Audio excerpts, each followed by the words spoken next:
Meu vídeo de hoje vai ser sobre gestão de pessoas. Muito prazer, meu nome é Mila Carvalho Russo e estou aqui para falar desse tema muito especial, que é um tema que eu amo e gosto muito. Esses dias eu estava no carro vindo para casa e me passou um pequeno déjà vu, digamos assim, um flashback de algumas coisas que me aconteceram durante a minha jornada profissional. E um dos maiores desafios que eu recebi dentro dessa jornada foi em 2007, né? Ali 2007, 2008, quando eu recebi o privilégio de me tornar líder de uma grande equipe, de um grande banco aqui no Brasil. Foi um momento muito mágico. Eu confesso para vocês assim que foi muito legal, né? Eu era regional pessoa física, então pensa, muito nova, e eu fui trabalhar com liderança, né? Gestão de pessoas com pessoas que tinham de profissão o que eu tinha de idade. Foi muito desafiador, né? Primeiro, porque alguns já estavam ali naquele esquema Zeca Pagodinho, né? Deixa a vida me levar, a vida leva eu. Mas ao fundo, eu comecei a perceber que não era de fato que eles estavam fazendo aquilo porque eles queriam. É porque também eles não viam mais um propósito de avançar, tava chegando perto ali, né, da linha da parte da aposentadoria ali, que a gente fala quando entra na estabilidade, né, tinha me fugido da mente e voltou, da estabilidade, e foi um grande desafio. Né? Foram anos incrivelmente maravilhosos, mas também incrivelmente desafiadores. E uma das coisas que eu fiz quando eu cheguei, que eu senti uma certa... Quem que é essa garota? Foi entender, fazer uma avaliação geral. Eu mandei via e-mail para eles, boas-vindas, e que eu queria saber um pouco mais sobre eles. E falei que eles poderiam responder através de e-mail anônimo se eles quisessem arrumar um pseudônimo, que não precisava falar tanto, né, sobre o que eles achavam, assim, não precisava colocar o nome, poderia mandar via malote, enfim, naquele tempo dava para fazer bastante coisa, porque existe uma comunicação bem legal nesse sentido de malote, dava pra pôr o bilhetinho, não tinha problema, ia chegar na minha mão e eu não ia, necessariamente não precisava saber de quem que era só colocar que o destinatário era pra mim. E aí uma das coisas que eu percebi foi que eles reclamavam muito das promoções, que eles entendiam que as promoções eram injustas. E alguns até chegaram a dizer que não achavam que a minha promoção tinha sido 100% justa. Até porque eles não me conheciam, eles não sabiam meus resultados, né? Eu trabalhava pra rede, eu falo que treinar é uma coisa que eu sempre me fazia. Eu trabalhava no treinamento nacional, a gente viajava pra tudo quanto é lado. Então eles não conheciam ainda a Mila como profissional, os meus resultados e o mérito que me fez chegar até ali. Mas eu entendia também o ponto de vista deles. Porém, eu percebi que só aquilo estava muito vazio. E aí eu decidi fazer uma rodada. Gente, pensa que deu trabalho, porque não era todas na cidade. Algumas agências eram nas cidades e outras eram em outros lugares. E aí eu precisei fazer... Era viagens rápidas e voltava, mas tinha agência que tinha muita gente para conversar e eu fiz questão de conversar com 100% da equipe. Tanto os mais jovens quanto os mais experientes, pra mim, todo mundo eu fui conversar. E eu fui entender com os mais experientes o que manteve eles ali, porque o banco tinha passado por um processo de demissão voluntária, tinha passado por um processo também de privatização, e aí eu queria entender o que fez com que eles continuassem naquela cadeira, o porquê que eles não pediram pra sair, né?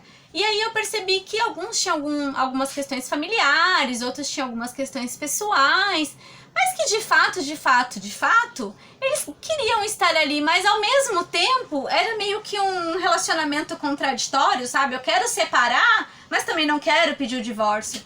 E eu percebi que eram pessoas de extremo potencial e que eu poderia trabalhar muito com elas, mas que eu precisaria conquistá-las.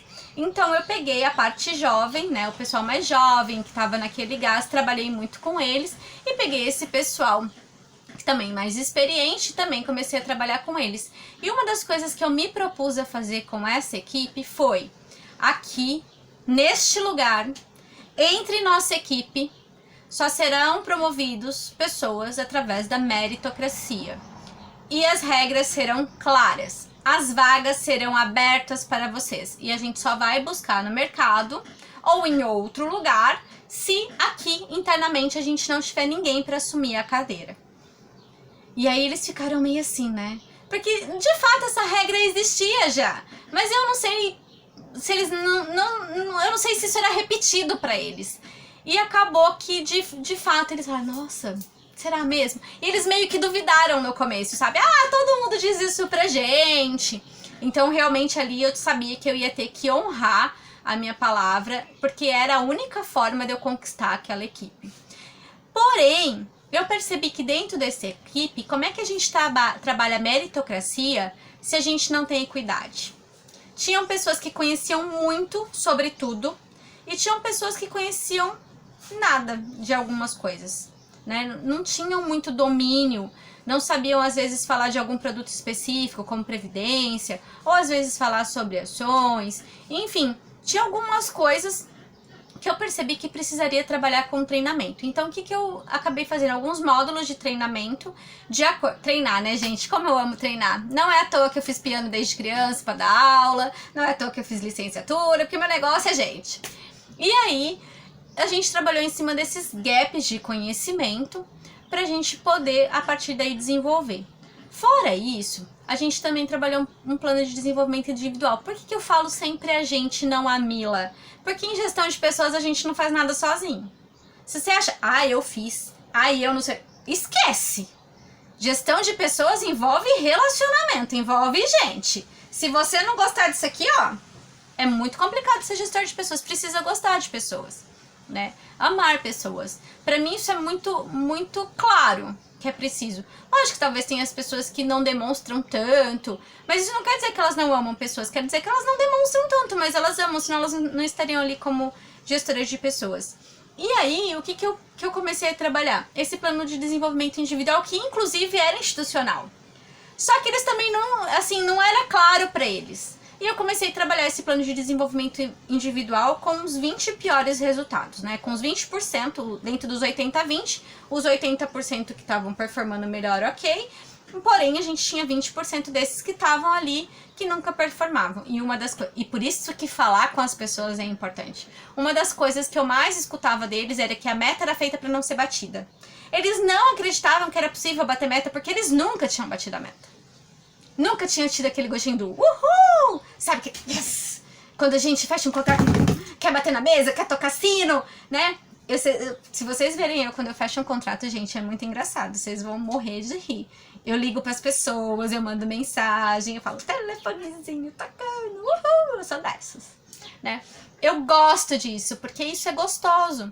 Só que se as pessoas nunca sentiram que isso é gostoso, provavelmente elas não sabem. Então, como é que a gente faz?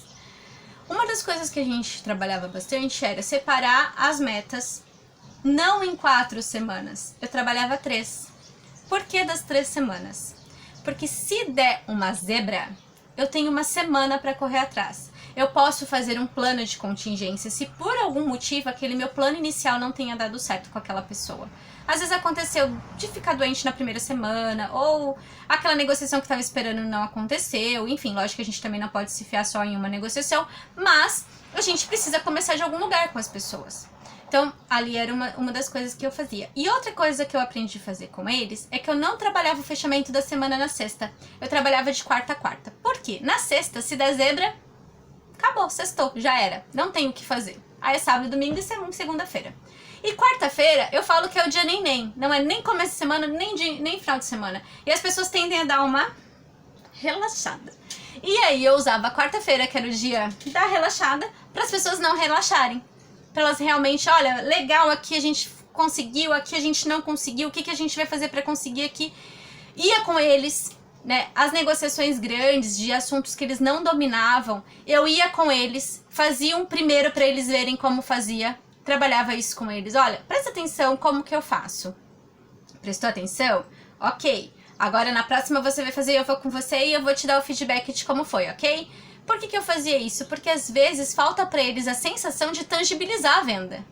Porque tudo é muito na gramática e pouco na prática. E se você não acompanha, eles não sabem o que fazer.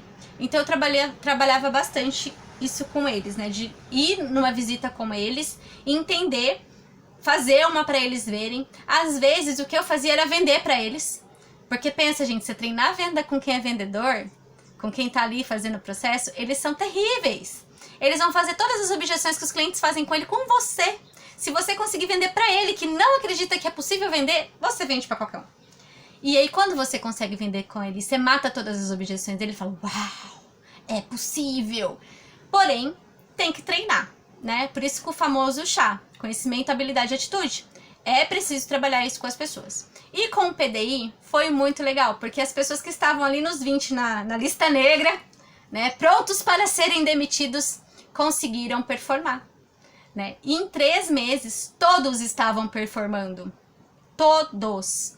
E eu tenho muito orgulho de dizer de pessoas que estavam ali na lista negra para demissão, em menos de um ano foram promovidos, através da meritocracia. Eu tenho muito orgulho de dizer isso. Muito mesmo. E uma das coisas que eu tenho orgulho é de continuar amigo dessas pessoas até hoje. Porque eu deixei de ser gestora delas e não de trabalhar com elas de alguma forma, né? Porque a gente cria vínculos com essas pessoas, vê casar, vê filho nascer, enfim, a gente acaba trabalhando bastante isso. Tô com a minha colinha pra não esquecer de falar nada que é importante pra vocês. Treinando as pessoas através do plano de desenvolvimento individual e trabalhando também o chá, né, que é o conhecimento, habilidade e atitude, isso fez com que eles desenvolvessem muitas coisas. Outra coisa que eu fiz de bem bacana com essa equipe mais experiente, tinha gente muito nova e um pessoal mais experiente. Eu trabalhei com os anjos, né, o mais experiente com o mais jovem, porque a gente pega o entusiasmo e a gana do mais jovem com a experiência da pessoa que já está mais tempo na função. Então isso é muito bom. E isso eu fazia com pessoas de diferentes lugares, de diferentes agências. Às vezes tinha agência que era bem grande, dava para trabalhar isso na agência. E foi bem legal. Eles meio que se ajudaram muito. E às vezes eles eram anjos sem perceber que era anjo. Eu não falava assim, olha, você é o anjo do fulano. Né? Não trabalhava muito nisso, não. Às vezes eu pedia pra pessoa, olha, você pode dar uma força pra mim? Explicar pra ele como que funciona tal coisa?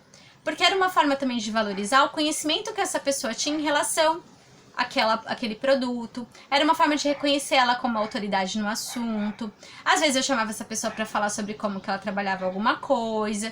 Enfim, são formas que a gente tem de incentivar a equipe até o presente. E outra coisa que deu muito certo, uma reunião mensal. Nessa reunião mensal que eu fazia com todos eles, o que eu trabalhava nessa reunião? Primeiro, os top performance. Você tem que valorizar os top performance. Só que eu também promovia e valorizava as pessoas que tiveram maior evolução. Porque às vezes aquela pessoa que nunca bateu uma meta, quando ela bate a primeira meta da vida dela, você tem que reconhecer ela. É gostoso ser reconhecido, né? E reconheça todos de alguma forma. Todo mundo tem algo para entregar. Uma das coisas que eu aprendi e que eu nunca gostei que falassem na minha equipe, eu não permito, na verdade, eu não gosto. Você é substituível. Tem 10. Nós não somos, né? A função pode ser feita por outra pessoa, mas como eu, ou como você, só tem você como eu. A nossa digital é a prova disso. A íris do nosso olho é a prova disso, né? O cachorro também é a prova disso. Tá aqui no nosso vídeo. O que acontece, gente? Nós somos seres únicos, né? Aquilo que a gente traz com a gente de vivência, de experiência, de tudo que aconteceu na nossa vida, desde lá do útero da nossa mãe, é só a gente que tem. Ninguém tem mais. É só você. O azul que eu vejo... Adoro o azul, né? Dá pra perceber. O azul que eu vejo pode não ser o azul que você vê. E isso nos torna especiais. Por isso que trabalhar com pessoas é tão mágico, né? É tudo... Não existe uma fórmula mágica. Existe nós tratarmos as pessoas do jeito que é necessário cada uma ser tratada. E pare com isso, esse terrorismo com a equipe de que, eu vou pôr outro no teu lugar. Porque não é assim que a gente valoriza pessoas e não é assim que a gente faz gestão de pessoas. A gente tem que trabalhar, sim, o que as pessoas precisam melhorar, né? Deixar claro, o feedback precisa ser claro, as pessoas precisam saber o que está acontecendo, ela não pode simplesmente ser demitida amanhã e, tipo assim, levar um susto. Isso não pode acontecer, isso não é ser gestor. Mas é importante a gente trabalhar a unicidade das pessoas, mostrar que ela é única e que ela é valiosa para você e o porquê que ela é valiosa para você. Isso é muito importante. E, na verdade, isso é uma coisa que o próprio mercado desenvolveu. Eu ouvia muito que eu era boazinha. Ah, você é muito boazinha. Você é muito amiga. Gente, eu ouvi muito isso. E eu falava que o amor podia não mover montanhas, mas movia lá as metas que a gente tinha que fazer. Tinha um plano de metas lá. E eu falava que movia aquilo, porque eu realmente acredito numa gestão amorosa. E a gestão amorosa que eu quero dizer é a gestão de realmente amar a pessoa como uma pessoa, de sentar do lado dela e entender os motivos, o que acontece. E eu tenho muito orgulho de dizer que durante a minha gestão eu não demiti ninguém. Não demiti. Isso é muito, muito valioso. É algo que eu carrego com muito carinho. É um grande desafio fazer gestão de equipes e é um grande desafio fazer gestão de equipes maduras. Só que trabalhar com pessoas é altamente recompensador. Hoje eu fiz uma postagem falando sobre o auxílio que eu dei para uma pessoa com um demonstrativo de resultado de exercício, com o financeiro, e várias pessoas que trabalhavam comigo lá atrás, né, que trabalharam na minha equipe, que foram meus gestores ou que foram da minha equipe, colocaram mensagens, escreveram e enfim. E, gente, eu saí do banco em 2012. Faz tempo já. Faz muito tempo. E essas pessoas continuam na minha vida. Então, isso é legado. E eu acho que o maior papel que um gestor de pessoas pode deixar para as pessoas é o seu legado. É o seu treinamento, é o seu ensinamento e o que você proporcionou de experiência para ela enquanto esteve na sua equipe. Um forte abraço e até o próximo vídeo. Tchau, tchau!